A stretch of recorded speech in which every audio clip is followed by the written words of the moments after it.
The secret my husband hid behind the basement wall for 39 years. The day the basement door closed, I was 67 at the time, hair silver like winter frost, hands wrinkled by years of love and work. My husband, Henry, stood beside me as always, calm, warm, constant like an old oak tree that survived every storm. That day, our son Mark came to visit with his wife. It seemed normal, coffee on the table, soft conversation, nothing strange. Then suddenly, he said, "Mom, Dad, come downstairs. We have something to show you." We didn't suspect a thing. But the moment we stepped into the basement, slam. The door locked above us. I froze. My heart felt like it dropped straight to the floor. I shouted, "Mark, open the door! What are you doing?" But footsteps faded, and all that was left was silence. We were locked inside our own home. Panic in my chest, calm in his voice. My breathing was fast, shaky. The basement was dim, cold, almost suffocating. But Henry, he stood still, strangely calm, like he had been waiting for this moment for years. He leaned close to my ear and whispered, "Be quiet. They don't know what's behind this wall." I stared at him, confused, terrified. A wall? A secret? What was he talking about? In 39 years of marriage, I had never heard that tone from him. It was heavy, serious, full of something. Old. The wall no one ever touched. Hours passed. The house was quiet. Questions attacked my mind like thunder. Why would our own son lock us here? Did his wife convince him? Did they want the house? Money? Power? Henry began walking around the room slowly, like a man searching for an answer he already knew. His eyes kept drifting to one corner, a brick wall covered in decades of dust, untouched like history frozen in stone. He whispered, "Everything I hid is right here." My heart thumped so loud I could hear it in my ears. Voices upstairs. We heard footsteps above us. Mark was shouting, furious, like a man hungry for something.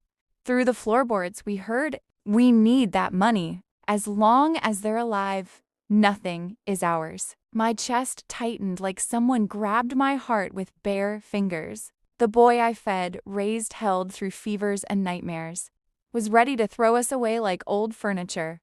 I broke down, tears burning hot on my cheeks. Henry wiped them gently, greater than, "Don't lose hope, Evelyn. I made one mistake in my youth. Maybe tonight it ends." I expected a confession, maybe debt, crime, betrayal. But what came next was darker, heavier. The brick that moved. Night fell. Silence returned. Henry found a small flashlight hidden behind an old toolbox. Without a word, he walked straight to the wall, the one no one ever touched. He pressed his fingers against a single brick and pushed.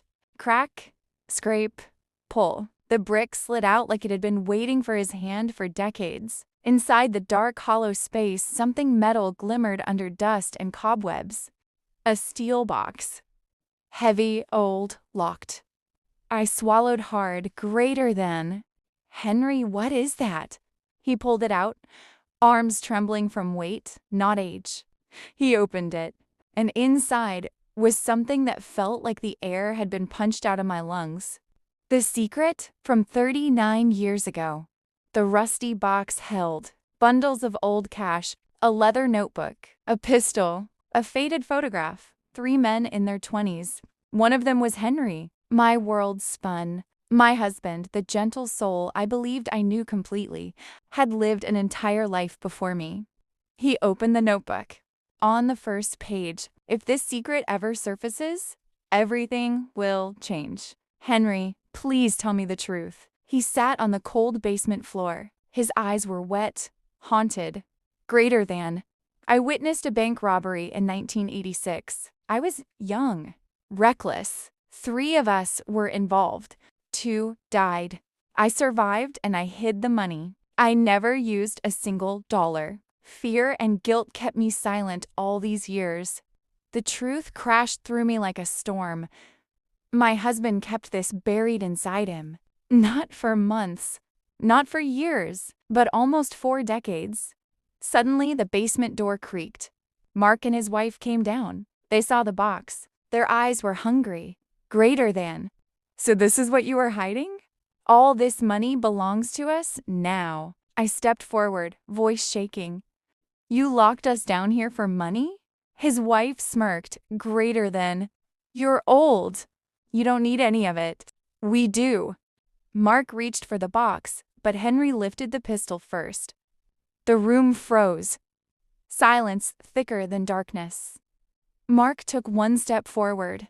Greater than. Dad, put the gun down. Just hand it over. Henry didn't aim, he lowered it instead. He turned toward me, placed the notebook in my hand. Greater than. Evelyn, you'd said, the money stays with us, or we give it to the law. My knees trembled.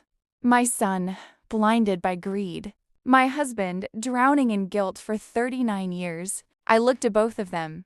My voice broke, but was clear. I don't want the money. I want my son back. Something in Mark cracked.